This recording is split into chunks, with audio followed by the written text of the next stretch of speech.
Longevity.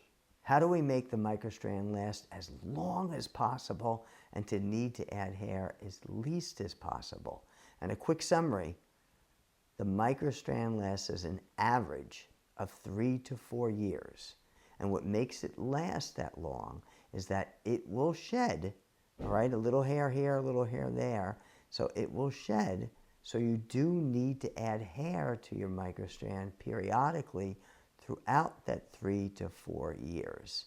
Now, to get longevity of not needing to add hair as that much, and also to make the overall microstrand last long, number one, it's the products you use, what I stated earlier in this video.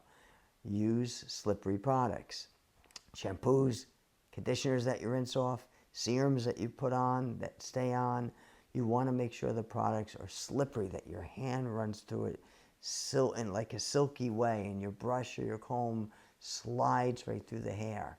It's the best thing for your own hair and the best thing for the microstrand hair, okay? The second thing is the brushing. Just as I said before, wide toothbrush, wide tooth comb, wide toothpick, and brush from the bottom, working your way up, thorough brushing, laying it on the side.